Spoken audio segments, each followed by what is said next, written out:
તો આજે આપણે કેરીનું એકદમ ખાટું મીઠું અને ટેસ્ટી એવું શાક બનાવીશું.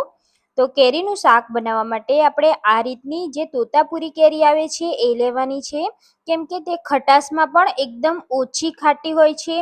જેનું શાક બનાવશો તો શાક એકદમ ટેસ્ટી લાગશે અને ખાટું પણ વધારે નહીં બને. તો આપણે કેરીને છોલી અને આ રીતના તેના મીડિયમ સાઇઝના ટુકડા કરી લેવાના છે.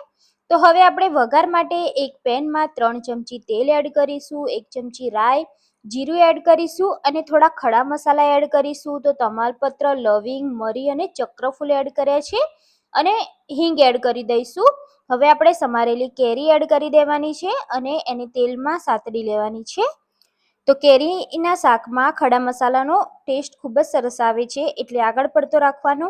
હવે આપણે તેમાં મસાલા કરીશું. તો એમાં અડધી ચમચી હળદર, 1 ચમચી લાલ મરચું, ધાણા જીરું પાવડર, સ્વાદ મુજબ મીઠું એડ કરી અને મિક્સ કરી લેવાનું છે. એકદમ સરસ મસાલાનું કોટિંગ થઈ જાય પછી આપણે તેમાં 2 થી 3 ચમચી જેટલું પાણી એડ કરવાનું છે, જેથી આપણા મસાલા બળી ના જાય. તો સરસ રીતે પાણી એડ કરી મિક્સ કરી લેવાનું છે. ઢાંકણ ઢાંકી આપણે આ કેરીને ફક્ત 3 થી 4 મિનિટ થવા દઈશું સ્લો ગેસ પર. કેરી જલ્દીથી થઈ જાય છે, એટલે તમે જોઈ શકો છો કેરી આપણી એકદમ સોફ્ટ થઈ ગઈ છે.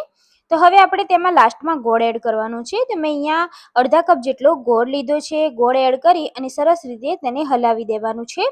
તો થોડીક જ વારમાં ગોળ એકદમ સરસ મેલ્ટ થઈ જશે અને આ કેરીના શાકમાં એકદમ ઘટ એવો રસો થઈ જશે. તો આ જે રસો છે એ ખાવાની ખૂબ જ મજા આવે છે. જે ગોળનો ખાટો મીઠો રસો ખાવાની ખૂબ મજા આવે છે. કેરીનું શાક રેડી છે. તમે આને રોટલી, રોટલો, ભાખરી સાથે સર્વ કરો, ખાવાની ખૂબ જ મજા આવે છે. તો તમે પણ એકવાર ટ્રાય કરજો.